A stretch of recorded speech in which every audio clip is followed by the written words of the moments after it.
Hello and welcome to the Rask Network. What you're about to hear and see is limited to general financial information only. Please be sure to speak to your financial planner or refer to our financial services guide available at rask.com.au/FSG before acting on the information. G'day, welcome to the Australian Property Podcast. I'm Pete Wargent. I'm here with Amy Lunardi this week. Amy, how's it going? Oh, really good, Pete. We are recording this just before Christmas, but it's not going to be released till the new year. So we are just tidying up a few things before Chrissy and just, I've still got a few people buying properties. Last year, I bought a property on Christmas Eve, which is a great present for them. But then from here, really not much happens in the property world through a lot of January. Yeah, we're well and truly into the silly season. And yeah, we're the same. We're still buying properties. We're still getting offers, trying to ram them in before the Christmas break. And it's gone all the way through until, the week before Christmas this year. And as you say, there's a bit of a lull now, I suppose, between now and Australia Day weekend and probably even for an extra week beyond that because everybody's away and especially Everybody's in Queensland, away, everyone disappears off. Yeah. So, and also the real estate agents need a break because just remember, we work 6 days a year. Some agents work 7 days. So a lot of agents take the time in January to take quite an extended break, which is totally fair enough. I've shadowed a few agents over the years, just a little bit in their day-to-day work. And yeah, you don't realise just how non-stop it is for some of them. The most ambitious ones, they don't get much time off because they're always networking, always thinking about the next listing and the next lead and the next phone call. So well-deserved break. So Amy, today we're going to talk about buying the right property, blue chip properties, and how to build your property brief. Let's get some definitions down pat to begin with. I hear this phrase quite a lot, blue chip, and I guess like a lot of these phrases, it probably originally came from stock market investment terminology, where blue chip you're kind of thinking about something that's a safe investment because it's done well previously, it's top quality, it's been around for a long time, and it's usually the sort of most reputable brands, that kind of thing. And I think it sometimes gets used in sport a little bit as well, especially in American sport. They talk about the blue chip players. They're the best of the best sort of thing. So I assume when people say blue ribbon or blue ribboned or blue chip, in property, I guess you're talking about those sort of dress circle suburbs, the best locations, the most sought after type of thing, but also I guess mirroring what they talk about in the stock market, a relatively safe long-term bet as well. Yeah, well, I think blue chip originally came from poker a long time ago, where the blue chip was, and if someone wants to fact check me, that's totally fine. But I think the blue chip was the most valuable chip. So when we're applying it to anything else, we're talking about sport or property or shares, it is something that is seen as the most valuable, and it's just got that consistency of performance as well, which is also a really important consideration. But Pete, if we're talking about the share market, for example, before we get into property, what are some examples of blue chip shares? I'm going to do a rolling fact check on you here, Amy. Blue chips are usually worth $10. It can vary. They're the highest value chip in a classic 3-color poker chip set. So yeah, I'll pay that. You got it bang on. So I was thinking of roulette with you have the ponies and then the $10 and the $5, but obviously from poker it's a different terminology. Yep, so you bang on. And now I've completely forgotten what question you asked me. Blue chip shares. What are some examples of? Yeah, so if I was going out shopping for some shares tomorrow and I said, Pete, I want to buy blue chip. What would I buy? Yeah, I think it traditionally, if somebody was talking about blue chip share in Australia, they'd be thinking about BHP Billiton, a company that's been around for 100 years. It's not failed to pay a dividend over years and years and years.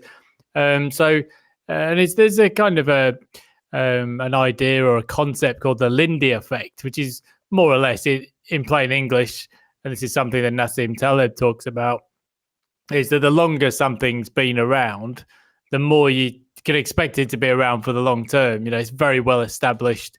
So if you think about a drink like Guinness or something. You know, it's been around since the 1700s. It's not just going to die out suddenly because it's just so well established. So yeah, I think yes, if you did a family fortunes type survey and you asked people to name a blue chip share in Australia, they'd probably think of BHP or something that's been around for 100 years, or maybe one of the other established big market cap companies. So and if blue chip shares are the most valuable, if they're the most valuable and they've had consistent performance, why wouldn't everyone just only buy blue chip shares, Pete?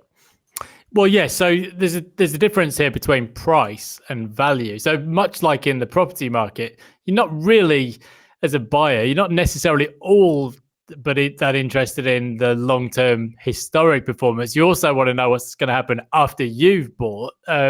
So the blue chip companies in the stock market might have a market capitalization in the billions, so they might be the most valuable in that sense. But sometimes they're not the highest growing companies because they've been around for so long and they're so big that it's actually harder. If you think about a company like Telstra, for example, it's considered a high dividend paying stock, but actually since the float and since the various offerings over the years, the returns haven't been that great for most people because it's already a huge sort of conglomerate and also a huge business, I should say, albeit previously with a monopoly. But yeah, if you look at the price, since people bought in some of those offerings 10, 15 years, 20 years ago, the returns haven't been that great. And actually sometimes it's the sort of smaller growth companies that have delivered the best returns. And I guess if you're putting this in the property analogy, you might be looking, the alternative to buying blue chip is to be buying in a gentrifying location, one that's improving over time and therefore you're chasing higher growth. I think, I guess the idea with a blue chip type of investment in the stock market is that you've got a high level of certainty. If you're picking a genuine blue chip investment, you can say with some level of confidence that that company will still be around 10, 20, 30 years into the future. Things like big oil companies or businesses like that have been around, they've managed their capital through many cycles and they've continued to make profits and pay out dividends. I mean, that's the general idea. It's considered safe and stable, I suppose. Safe and stable, but not necessarily going to give you these extreme, sometimes extreme yearly growth that you could get from taking a little bit more risk. So there's can be like an inverse relationship between risk and return, and this relates back to property as well. So when it comes to property, buying a property, we can consider blue chip in, I guess, two main elements, which is the location and the property itself. But I wouldn't say you could buy a blue chip property in a non-blue chip location. Is that fair enough to say, Pete? Yes, I think so. I think that part of the challenge here is sometimes the terminology is not that well defined, but in my head anyway, I mean, the scarce commodity in Australian property is well located blocks of land. That's the stuff that people really, want to get their hands on. And yes, in secondary locations, that demand is never going to be as consistent. You can still buy a great property and a great you can buy a great property which is ticking all of the boxes and suiting the demographics of that area, but not necessarily in a blue chip location. But if you can get a combination of both, then that could be a good goal as well. So when it comes to location, if we're trying to think about what defines and what makes a blue chip location, these are areas where people want to live. I know that sounds really simple and really basic, but you've got to really think about, like, why do people want to get in there? So it needs to be an area which is aspirational. People want to move there because that location offers them something. They're not just moving there because that's all they can afford. Because sometimes you have suburbs which do have an upswing because they are adjoining other suburbs or they're new suburbs that are being built, and you've got people just flocking into there because it's a new estate, but not because it's aspirational. It's just because that's all they can afford. And that doesn't create long-term stability for capital growth. So these locations are aspirational. We have areas which actually have income growth because you need incomes to grow to have capital growth. People need to have more money moving into those areas to push those prices up. We need to have relatively broad buyer appeal, so not just appealing to one particular demographic. We need it to have good sources of employment, like people can either work within that area and have a broad source and broad choices for employment, or just be quite well located to a major city. Because it's fair to say the highest paying jobs in Australia are within the capital cities, and then even more concentrated to Melbourne, Sydney, mostly Sydney, and then to Brisbane to a certain extent as well. So location, like proximity to a capital city, and then also things like public transport, amenity. Like if you've got a location with amazing, vibrant village and lots of shops and cafes and restaurants, that's why people want to live there. And also schooling, private schooling as well, like especially in Melbourne, in our eastern suburbs and close in the southeastern suburbs. Those have what are considered as the most well-regarded private schooling. And people who send their children to private schooling, funnily enough, they are tending to be higher income people. That's where they want to live. That's where they need to live to get into those schools.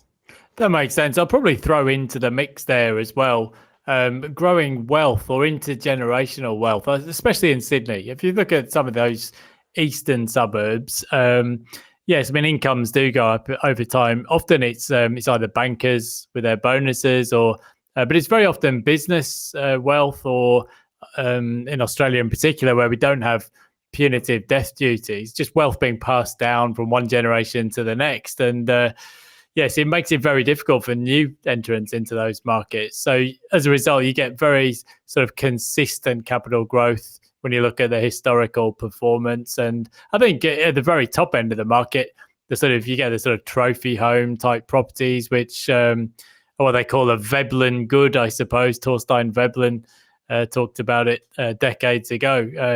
People, they're buying homes. Basically, they've got an appeal because other people can't afford them. The average person is never going to be able to afford, a beachfront home in Bronte or the eastern suburbs, up on the, those sort of ocean view locations, and they almost like how the top private schools can charge very high fees because people will just pay whatever. At the very top end of the market, you definitely get that kind of that scarcity, and the appeal is almost being able to say to people, look, I can afford this location that the average person can't. And that's where the aspirational part comes in, I think. Yeah, well, scarcity is very much a driving factor for property. If you have a look at beachfront homes in particular, there's only a certain amount of them that are available at any point in time. And then these tightly held suburbs where only a few come up now and again, and they draw buyers out sometimes into the market who weren't actively looking. So the agents will know there's certain high-end or high-income buyers who they'll just call if a property comes up in that area, and they know that they might be interested even if they're not active buyers. But sometimes we've got these blue chip suburbs, which when the market comes down, they actually sometimes suffer the most. So and the reason is because I'm going to call it the property price bell curve, where if you've got locations, I'm going to use Toorak here as an example in Melbourne, because it's fair to say that is a blue chip suburb, very, very high incomes in Toorak. But at the top end of the market in Toorak, when we're talking about, $10 million houses, $6, $10, $15 million houses, there are much fewer buyers at the top end of the bell curve versus in the middle of the bell curve. So what that means is when the market does soften, and especially when you've got really limited turnover in those locations, the on-paper value drop can be quite significant. So I remember having a journalist call me once, I think it was either 2019, but just before the election, or maybe it was in COVID or something, where we did have a decline in the market, and they said, wow, Toorak has declined more than any other suburb in Melbourne. Does this mean it's a great time to buy into Toorak? I said, well, no, the data is not representative of what's actually happening there. It's still an extremely expensive suburb to buy in. But then also when you've got the upswing again and the market grows again, those areas in that end of the bell curve also increases really strongly as well. So that's locations. We're talking about areas which are aspirational, desirable, they've got income growth, and they've got historical, we're talking about decades of performance and consistency. And these areas might not be outperforming every other suburb every year, but they do have that consistency. But then we've also got the dwelling selection, so the house itself within those suburbs, which is also important, because you can buy into a blue chip suburb, but you can buy an undesirable property and then you won't get the benefit of the upswing of that suburb or the benefits of the blue chipness of that suburb. So we also have to think about the dwelling in that location, like what is the type of dwelling that appeals to the broad local demographics? What is the type of property that still has some scarcity, but not too scarce? We don't want to have something that's so scarce that no one wants to buy it because it's quirky. We want to make sure we're buying on a nice street where, something that's closer to amenity that rather than on the edge of the suburb is going to perform better, and essentially avoiding anything which will detract buyers. So I would rather buy into a less blue chip suburb than buy into a blue chip suburb but have my house backing onto a freeway. It defeats the purpose because we're going to reduce our broad buyer appeal for that particular property. You made some really good points there. So I think you're right. If you go right up to towards the top end of the market, at the high end, then it's quite thinly traded. I mean, almost by definition, there just aren't that many buyers in that part of the market anyway. And a lot of people land bank stuff and don't sell it very often. And I think as well, there's often these conversations about prices are crazy, not sustainable. I mean, that's been talked about for as long as I can remember in Sydney and Melbourne. But yeah, so you're right. The top end of the market, it's not. That's not really representative of most of the transactions. I think if you went back through history, just reading here from an old blog post of mine, 1979, the first $1 million home sale in Sydney, Elizabeth Bay, Boomerang property sold for $1 million, becoming reportedly the first home in Australia to achieve a 7-figure sale. Well, today, I don't know exactly, but I would say probably closer to 100 mil would be nearer the mark for that type of property. So in a sense, yes, people might say not sustainable. Even 6 months ago, there was a little bungalow up on the cliff tops at Tamarama called Lang Syne, and that sold for about 45 million. It was an absolute dump of a property. So, but there's scarcity factor. So yeah, but if we're going to sort of dial down the conversation a little bit to, the types of properties that people who aren't billionaires can buy, then yes, you need to get into the types of locations and also property types that are going to appeal to a broader demographic within that suburb. So if you're looking at Melbourne, I'm guessing, as you say, suburbs would somewhere like Brunswick or somewhere like that come into the equation. But you want to get the right properties, not the ones that are on the busy thoroughfares or, as you said, sometimes backing onto transport links and things like that, because then you're really stripping out a big chunk of the potential buyers. And I suppose in the long term, impacting your capital growth as well. Yeah, absolutely. And I'll just sort of come back to reiterating the problem or the issue with property data is you can't just look at historical data and make a decision on that, because then we also have to think about what's happening in the future. And short-term data is also can be very misleading in property as well. And again, and I had another situation where a journalist called me and said, I know you live in Fitzroy, and Fitzroy I've seen has had a decline of 30% in the last quarter. Is it a great time to buy in Fitzroy? And I said, if Fitzroy had declined by 30%, everyone would be buying. I'd be buying 5 properties tomorrow in that case. And what I did is I went and had a look through the sales, and there were 3. there was like 3 sales of houses in the last quarter, and they were all compromised in some way. So, near the freeway or, on a main road or something. So data is just absolutely use it with a grain of salt. And if you're going to rely on data to make decisions, especially stuff that's in magazines or journalists are putting out, like you really have to you really have to analyze that a little bit more. I remember the old property magazines used to have the suburb capital growth. I can't remember if it was quarterly or monthly. It was quarterly, and yes, also, that's right. but it's also lagging so much. By the time those magazines are out, that is old news. And you look to your suburb and see, it's up 20%, fantastic for a quarter. But then you look at the number of sales, it was like, okay, it's based on about 5 or something.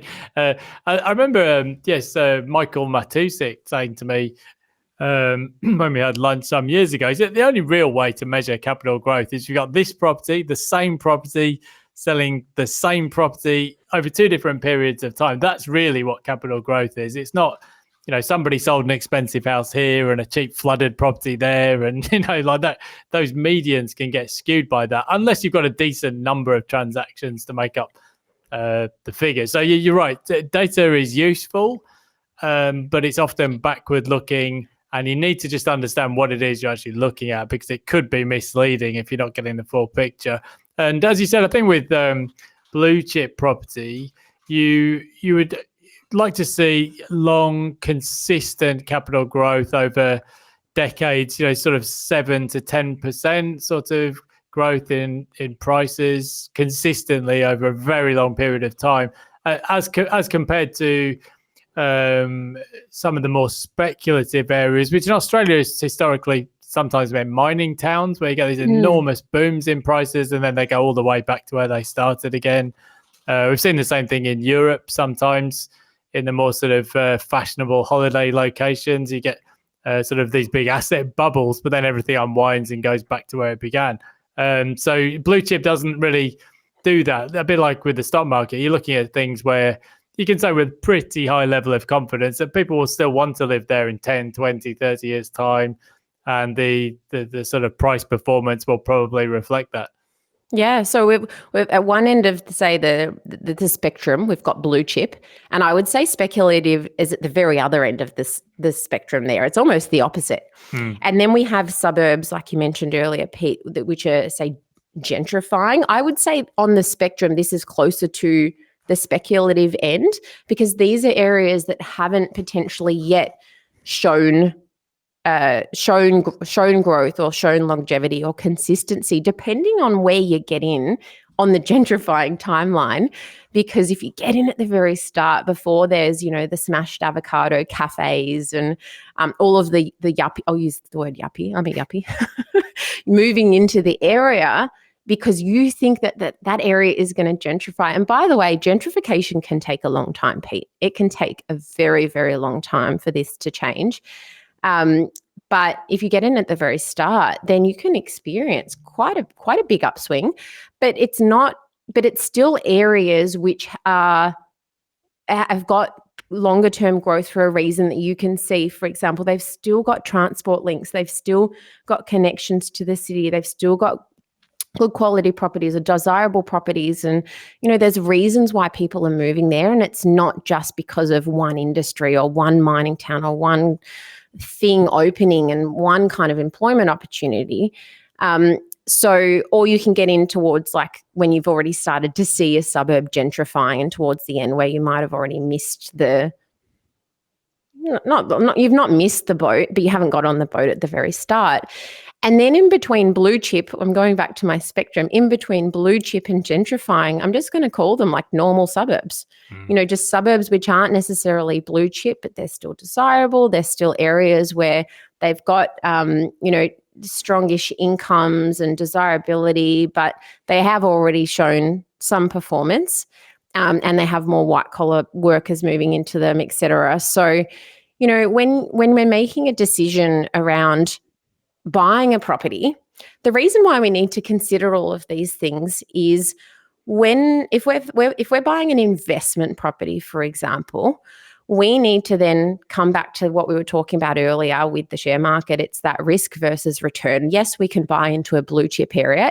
It's going to be much more expensive, but you're going to have that, hopefully have that consistency in growth in the long term, versus being really speculative and taking a big risk, but knowing that with risk comes the risk of losing money as well. But then our budget or our cash flows might mean that we can't do blue chip, and therefore we have to be somewhere in the middle. And then we make a decision, are we going to take a chance on a gentrifying suburb or be a little bit safer and go with a regular suburb? But then also, that's an investment decision that we're making, and we're going to talk about how to create your investment brief a little bit later in the episode. But it is also relevant as well when it comes to buying a home. And Chris always talks about, in a lot of episodes, he talks about asset selection, even when you're buying a home. And the reason why that is important is because when you purchase a home, first and foremost, I do want to say that it needs to suit you more than anything else. Because if I said to you, Pete, you can go and buy a home which you love and it suits you perfectly and you absolutely love living there, but it's not going to perform, or you're not going to be able to sell it as much as something else which you might not enjoy living there as much, or the commute to work is going to be really annoying, but you can sell it for more in the future. Which would you choose? There's no right or wrong answer, but I mean, I know which one I would choose. Yeah, that's right. I think there's a lot of old cliches in real estate, and I think location is it's a tired old sort of saying or mantra, but these things exist for a reason, and I guess that's the thing, is that one of the sort of things about buying property is it's totally fixed in place. Like, you can change all kinds of things about a property, the layout. You might even be able to change the aspect, or you can change the garden, but you can't change the location. Once you've bought, that's it. You're fixed in place. And whether you own that property for 2 years, 20 years, or however long, that can't be changed. So if you're on a busy street, yeah, all right, electric vehicles might be quieter in the future, but it's still going to be a busy street. And that's why people, when they say location, that's what they mean, I guess, is you can't really change anything in terms of the location once you've bought. So to me, that would be probably the number one thing. I don't worry so much about, dodgy bathrooms or even, floor plan to some degree. I'd rather see the location be right. That would be my preference. Yeah, and the reason why Chris does talk about so often, and rightly so, because he's a broker, but he also used to be a financial planner, is that ideally you want to future-proof your property decision as much as you can. And there's two elements of that. One is ensuring that that property is suitable for you for as long as you need it to be suitable for, whether you want to purchase that property for a 5-year or 20-year horizon. But then also just giving you more opportunities and more chance in the future to then upgrade from there or improve your current position.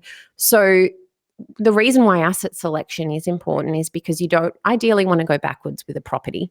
And ideally, you want to be at least buying a property which keeps up with the market. So in the future, if you want to buy something else, not necessarily upgrade or spend more, even just buy something else that's similar in a different area, you don't want to have lost money on that property because then it's obviously harder to get back in or harder to upgrade in the future.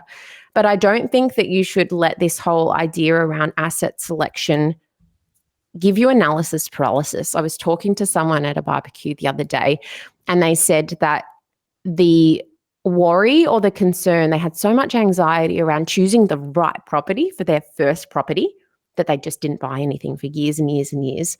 And once they got to the point where they say, okay, well, this is a home that I want to live in, they just started focusing on what is right for them.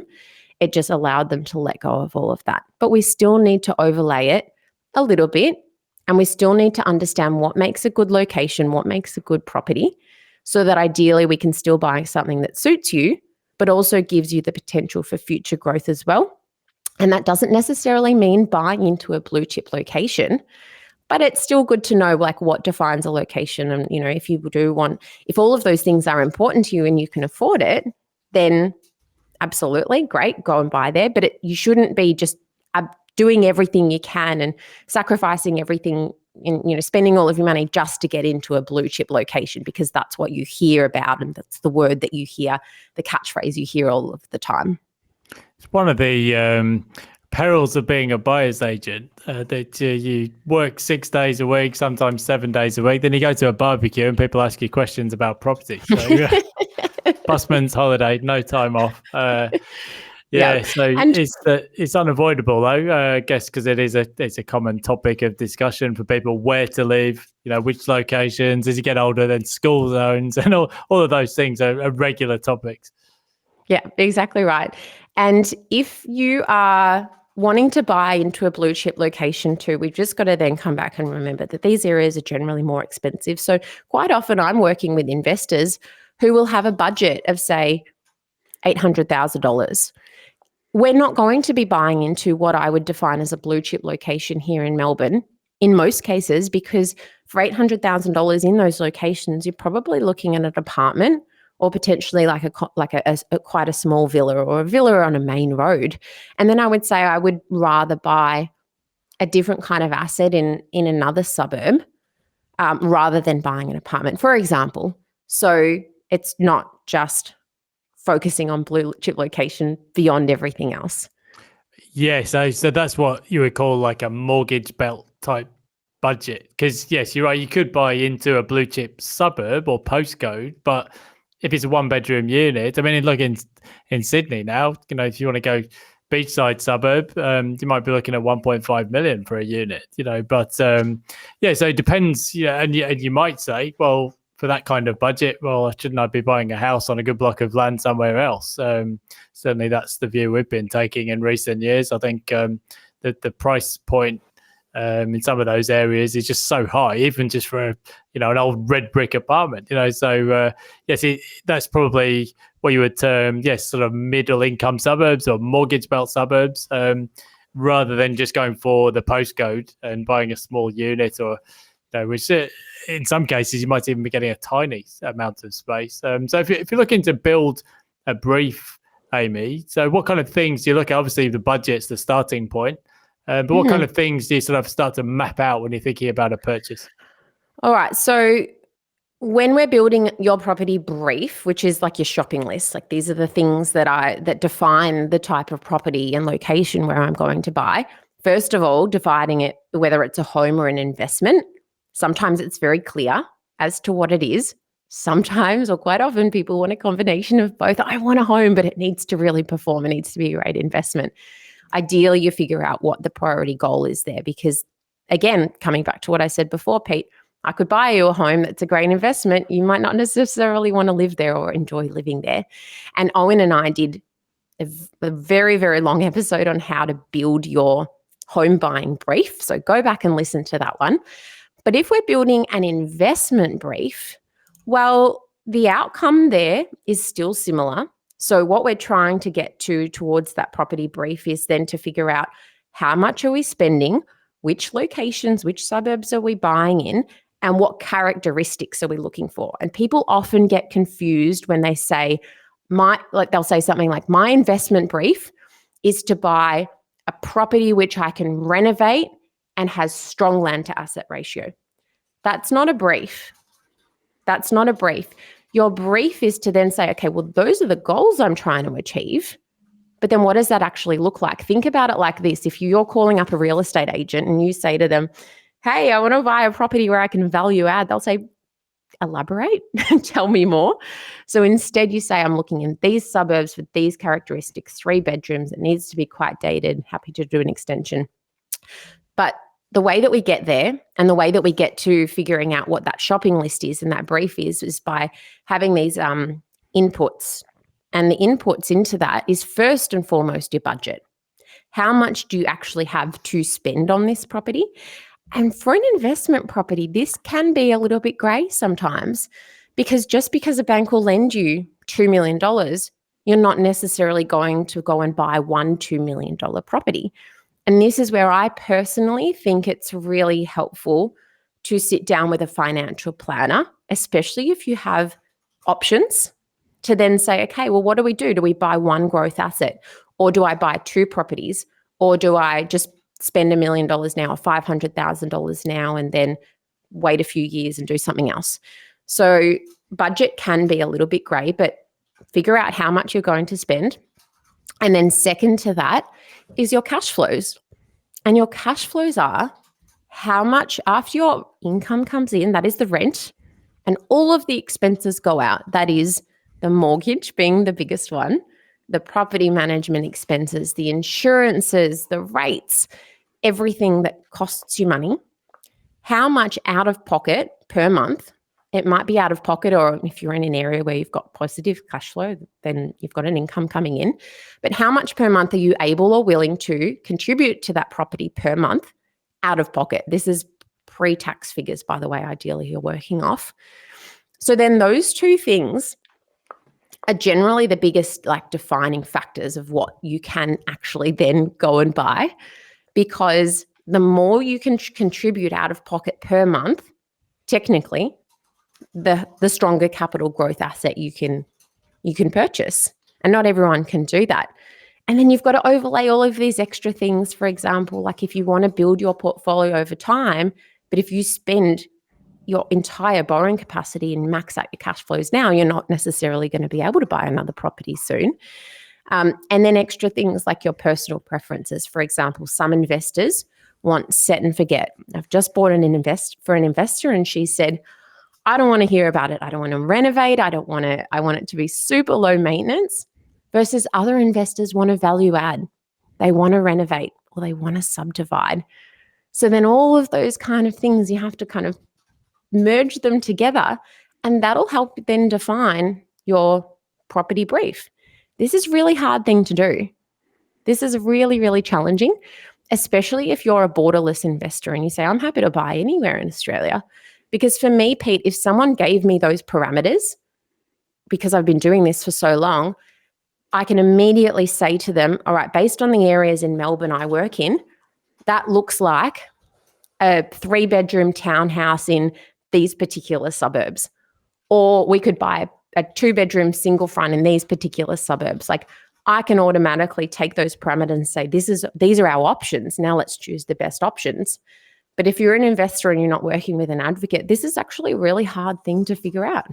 Right. So there's a couple of key principles there. One is to borrow less than you can afford. I mean, it sounds an obvious thing, but sometimes the bank will lend you a certain amount. But if you've got prep school or private school fees coming up in 2 or 3 years' time, or if you've got other career plans that the bank doesn't necessarily know about, you need to have a plan for making the repayment. So that's the first one. And I think the other thing is to try and, as you said, almost try and begin with the end in mind, or almost reverse engineer the strategy, because as you said, it's not much use using up all of your borrowing capacity if you want to, I don't know, buy in a certain school zone in a couple of years down the track, because then, you've used up your bullets, so to speak, and everyone has a finite borrowing capacity these days. So yes, you've quite rightly there sort of pointed out, yes, there's always going to be personal preferences and goals to take into account, which is why building the brief, I suppose, is so specific to the individual.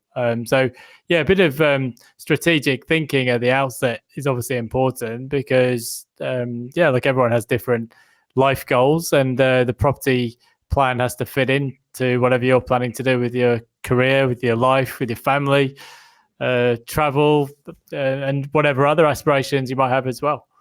Yeah, exactly right. So I think that building the brief at the very start is important. And then, just having that, understanding the concept of blue chip in the background, just so that you know what those kind of suburbs and what those areas offer, whether it's buying a home or buying an investment.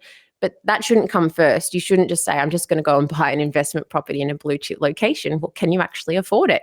Can you actually afford the right type of dwelling in that location to give you the returns? So building your property brief first, and then just overlaying those additional principles, investment principles in general, just to help support those decision making. That's really what the whole what we're trying to achieve with this episode today, is just to say, blue chip isn't the overarching goal if it doesn't suit your property strategy. That's right. And I think I'd probably add to that as well, to try and just control the controllables. You can choose the asset selection that Chris always talks about. So that is something you can control, but market conditions, they're going to be something that you can't control. And in fact, I would even go so far to say, if you're planning to be a long-term investor, and this is particularly relevant in 2023, you're going to get periods where interest rates are going up. You'll have periods where rates are going down. There might be times when rents are booming and other times when they're not. there'll be undersupply, oversupply. If you're going to invest through multiple cycles, you're going to see all of that, and you can't really control it. Yes, you can try and time the market to the extent possible, but there's nothing you can do as an individual to change what's happening in the economy. So you need to get the asset selection right, because that is the one thing that is within your control, I suppose. Oh, absolutely.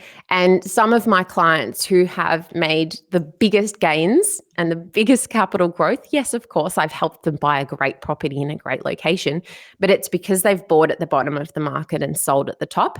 And in most of those cases, it was just purely by chance, because that was just right time, right place. But even right now, we're in late 2023. I'm currently buying some properties for clients for the same price that vendor has bought those properties for in 2016, 2017, because that was a really strong market here in Melbourne. We've had a bit of growth, we've had a bit of decline in the meantime. But these are in blue chip locations, great locations. So that's a really great example of saying that, market forces in many cases can override your asset selection. So that's just something to bear in mind as well, not to try and put fear into you or anything, because again, this is outside of your control. Just focusing on what you can control, which is your property brief, and making sure that aligns with your personal requirements if it's a home, or your longer term investment requirements if it's an investment property. That's all you need to focus on. Oh, for sure. I think we've seen that quite a lot in Sydney, where there's a big boom in high-rise construction around 2016, 2017. And very often you see people bought units off the plan, a lot of Chinese buyers at the time from overseas, Epping, Olympic Park, those kind of areas. And for years afterwards, they were trading at much lower prices. And so when you see all these media articles about property bubbles and so on, well, not everywhere. There's definitely been some frothy markets through the pandemic, but we've seen the same in Brisbane. A lot of inner city markets, prices were actually lower over a long period of time. Only really in the past year have they started to take off again. So, yeah, I guess that's where the asset selection comes into play, and also getting the right price as well, of course. Amy, I think we've covered a lot of ground there, and I think most importantly of all, I've learned some new poker terminology. So next time I'm at the tables, I'll not look like such a rookie, because I'll know to go for the blue chips being the most valuable. It's funny, Pete, whenever we start recording an episode, we say, oh, how long do you reckon we'll chat for? Maybe 20 minutes. And it's always at least double. Yeah, it's probably an analogy there for budgeting for a renovation. So you need to my gosh, factor in those overruns. Don't even talk to me about that. I'm nearly finished my renovation at the moment. We're not even going to discuss budget, Pete. No, it's been a very difficult time for people doing renovations and for builders with fixed price contracts as well. But that's maybe a subject for another day. Amy, if people want to catch up with you, what you're doing in Melbourne, where should they go for more? Yeah, so if you're looking to buy a property in Melbourne, a home or an investment, amylunardi.com.au is where you can find me. Or I've also got my first home buyer course, which is specific to Victorian home buyers, at thefirsthomeguidebook.com.au. And Pete, we can find you through various sources. Your blog, for example, that is just my go-to if I'm wanting to get any kind of updates on the property market. Pete Wargent Blogspot, that's my daily blog, or at Pete Wargent on Twitter. And yes, we're still actively buying in Brisbane and Newcastle and various places. So always keen to have a chat. So shoot me an email, and happy to give you a 15-minute diagnosis. So Amy, thanks so much. It's always great to get the insider's track in how to buy the best properties. And I always learn something very useful on these chats. So thanks so much, and look forward to chatting next time. Thanks, Pete. Catch you later.